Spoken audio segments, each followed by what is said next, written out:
आपको मुबारकबाद देना चाहता हूं और आपके मुल्क को अकेला वाहिद मुल्क है पूरी दुनिया में जहां पे हार के जलील होके एक जनरल को फील्ड मार्शल बनाया। यही 1971 में किया था। देखिए मैं आपसे अर्ज कर रहा हूँ, देखिए कर्नल साहब, मेजर साहब कर्नल बना दिया मैंने आपको, हालांकि मेजर भी नहीं है आप, 3-4 महीने आपने जॉब। यही प्रॉब्लम है देश के लिए, अपने देश के लोगों के लिए लड़ते लड़ते दहशतगर्दों से शहीद हो गया। और बताइए, और डायलॉगबाजी सुननी है आपको? से ये पूछ रहे थे यहाँ पे मेरे साथी गौरव आपसे ये बोल रहे थे कि 42 लोग मार दिए वहाँ पे। आप कह रहे हैं प्रोपेगेंडा, ये झूठा प्रोपेगेंडा कर रहे हैं आप दोनों मिलकर, मेजर गौरव और आप, कि मेरी आर्मी के लोग रात को नहीं निकलते हैं। मेरे मैंने 42 पाकिस्तानी सैनिक मार दिए गए हैं बीएलए की तरफ से। पड़ोसियों को नकेल डाला सिंदूर लगा करके। मालूम कीजिए कहाँ का जख्म बने जहाँ जहाँ हमने सिंदूर लगाया। ऐसे में आप रहे हैं, दुनिया भर में अमन कायम कर रहे हैं। बलूचिस्तान में नहीं कर पा रहे, लेकिन दुनिया भर में घूम रहे हैं। हवाई जहाज लेकर नया खरीदा इन्होंने। 71 में सरेंडर करने के बाद प्रमोशन कर दिया। देखें मैं कह रहा हूँ कि मेरे मुल्क में दहशतगर्दी होती है तो हम उस पर काबू पा लेते हैं, लेकिन जिस तरह आप चाह करते हैं दोनों मिलकर के, इस तरह ये क्या आपका आर्मी चीफ जाता है उनके नमाज जनाजा में कि आर्मी चीफ सिर्फ डोनाल्ड ट्रंप की पॉलिश करने में लगा हुआ है? ये बताइए आप। मारे नहीं जाते, शहादत हासिल करते हैं अपने लोगों के लिए, अपने मुल्क के लिए, अपने सदरों के लिए। पहले तो आप अपने अल्फाजों पे गौर कीजिए, देखिए दुरुस्तगी कीजिए अपने। 42 बंदे बीएलए ने फड़का दिए। आप बताइए कहां नमाज जनाजा कोई कोर कमांडर गया हो? चलिए आप बोलिए साहब। जब मैं बोल रहा हूँ तो आप चुप करके सुने, जब आप बोल रहे हैं मैं चुप करके सुन रहा हूँ। आप कहाँ पे अगर कोई दहशतगर्दी करता है और पाकिस्तान के एक सिपाही को मार देता है तो उसके नमाज जनाजा में कोर कमांडर जाता है कि नहीं जाता है? और अगर जाता है तो आप सबूत दिखाएं। लेकिन आप लोगों को एक पता नहीं तालीम ऐसी है, आपको बिल्कुल माइंडसेट ऐसा है कि दूसरे के दरमियान में शोर डालते हैं कि जब एक आतंकवादी एक दहशतगर्द मारा जाता है तो उसके नमाज जनाजा में आपका कोर कमांडर जाता है। 5-5 ब्रिगेडियर पिकेन। जब आपका फौजी मरता है, चाहे वो कारगिल में मरे, आप उसकी लाश तक कबूल नहीं करते। आपको एक बात पता होगी, आपके नवाज शरीफ उस समय प्राइम मिनिस्टर थे। सवाल करने हैं मेरे साथ, प्रोग्राम करना है तो इज्जत एहतराम के साथ आप सुने। मैं आपको सुन रहा हूँ, लेकिन अगर इसी तरह बदतमीजी से आपने बोलना जो आपकी आदत है मेजर, तो मैं बेशक प्रोग्राम आप जिसकी आप जिक्र कर रहे हैं, मस्जिद के बच्चों की शहादतों का जिक्र कर रहे हैं। जब आपने ऑपरेशन जिनके बच्चों की 2 फुट लंबी दाढ़ी नहीं होती, क्या बात कर रहे हैं मस्जिद के बच्चों की? आपने अरे जो मरा था, रुकिएगा, साथ जवाब लूंगा मैं आज, कोई दिक्कत नहीं है, समय है हमारे पास। मेजर साहब, ये इनके जो सिपा सालार हैं दुनिया भर में अमन कायम कर रहे हैं। बलूचिस्तान में नहीं कर पा रहे, लेकिन दुनिया भर में घूम रहे हैं। हवाई जहाज लेकर नया खरीदा इन्होंने, 20 करोड़ डॉलर का, पता नहीं कितने का। पूरी दुनिया में घूम रहे हैं, यहाँ पे अमन, वहां पे अमन, इधर अमन, उधर अमन। बस अपने पड़ोस में अमन नहीं कर पा रहे। क्यों इरशाद साहब, हो पा रहा है अमन? मैंने कहा मेरे पड़ोसियों को मैंने सबक सिखाया है। मेरे चीफ ने पड़ोसियों को नकेल डाला सिंदूर लगा करके। मालूम कीजिए कहाँ का जख्म बने जहाँ जहाँ हमने सिंदूर लगाया। वैसे मैं आपको मुबारकबाद देना चाहता हूँ इरशाद साहब। इरशाद साहब, मैं आपको मुबारकबाद देना चाहता हूं और आपके मुल्क को अकेला वाहिद मुल्क है पूरी दुनिया में जहां पे हार के जलील होके एक जनरल को फील्ड मार्शल बनाया। यही 1971 में किया था। इतने जनरल्स को, मेजर जनरल को लेफ्टिनेंट जनरल बनाया, आधा मुल्क गंवा के। तो ये एक रिवायत है पाकिस्तान की। 71 में सरेंडर करने के बाद प्रमोशन कर दिया। शाबाश। नहीं देखे साहब, ऐसा है कि इरशाद साहब सुनिए, इरशाद साहब ऐसे आप इमोशनल हो जाते हैं और मुझे समझ में नहीं आता फिर कैसे डील करूं आपके साथ। आप जज्बाती ना हो सर। चलिए आप पॉइंट के ऊपर रहिए। इरशाद साहब, मैं फिर वापस आ रहा हूं। 42 पाकिस्तानी सैनिक मारे गए, आप ये कह रहे हैं कि नहीं हुआ ऐसा कुछ? देखें मैं कह रहा हूँ कि मेरे मुल्क में दहशतगर्दी होती है तो हम उस पर काबू पा लेते हैं, लेकिन जिस तरह आप चाह करते हैं दोनों मिलकर के, इस तरह ये क्या ख्याल है कि आपको तो अच्छा नहीं लगेगा ना? आप देखिए शब्दों का इस्तेमाल बहुत सोच समझ कर कीजिए ना। एक जो हमारे मेहमान, आप भी मेहमान है, मेजर गौरव वाले भी मेहमान है। मैं बहुत क्लियर शब्दों में कह रहा हूँ आपको। कोई बात नहीं। इरशाद साहब, मैं आपसे एक रिक्वेस्ट करना चाहता हूँ। जैसे जब भी कोई पाकिस्तानी फौजी मारा जाता है तो हमने देखा ऑपरेशन सिंदूर के दौरान एक टेररिस्ट की मौत के पीछे वहां पे कोर कमांडर खड़ा हुआ था, नमाज जनाजा में वो शरीक हुआ था।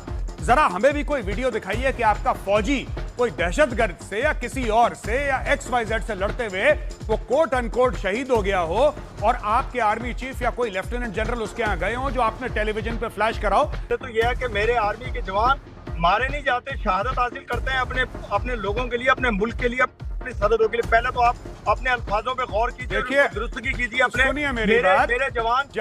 बिस्मिल्लाहिर्रहमानिर्रहीम, अस्सलाम वालेकुम नाज़रीन।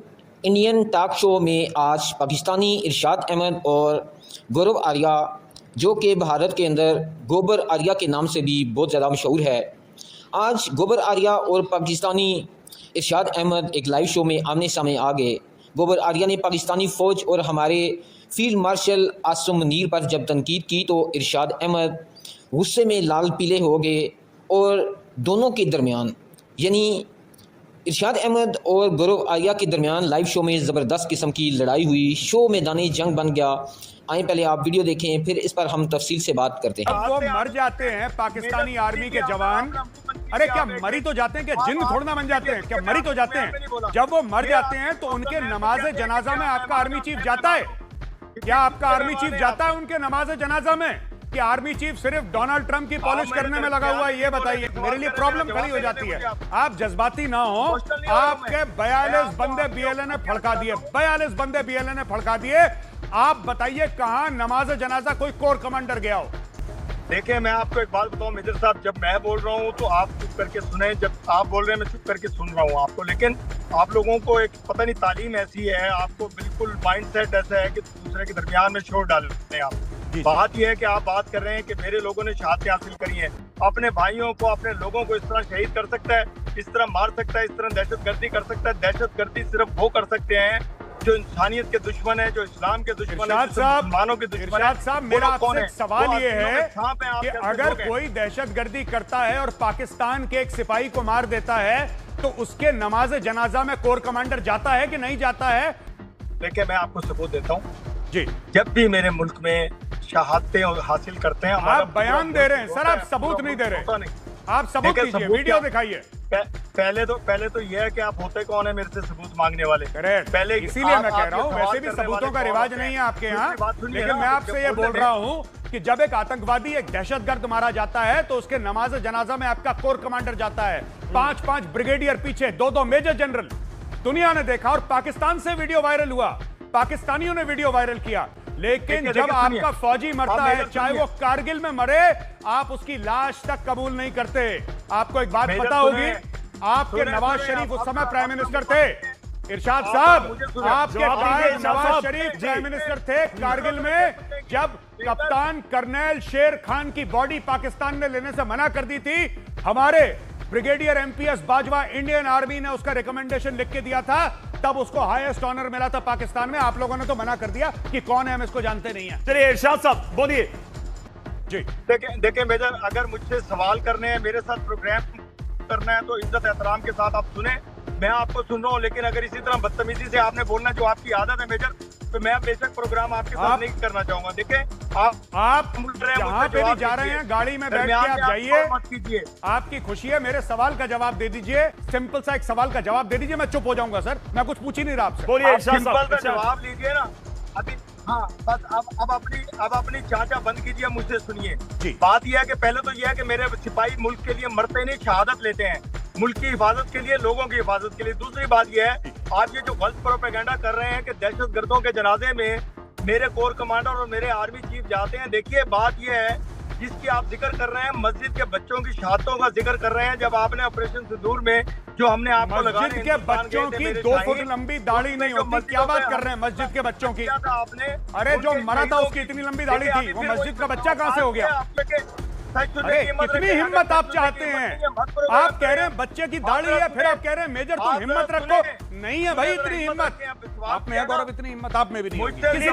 एक सेकंड, चलिए बोलिए, आप अपनी बात रखिए। देखिए, मैं आपसे अर्ज कर रहा हूँ, देखिए कर्नल साहब, मेजर साहब कर्नल बना दिया मैंने आपको खामखा, हालांकि मेजर भी नहीं है आप। 3-4 महीने आपने जॉब, यही प्रॉब्लम है इरशाद साहब आपकी, आप ना जवाब नहीं देते, आप इधर उधर बात को घुमाना शुरू कर देते हैं और आप ये चाहते हैं कि बीच में मैं बोलूं, फ्रीज हो जाए। एक तो आपने अपने इंटरनेट का बिल नहीं दिया, इसलिए आपकी बीच में आवाज नहीं आती, आप फ्रीज हो जाते हैं। नाज़रीन, आपने दोनों मेहमानों की गुफ्तगू सुनी।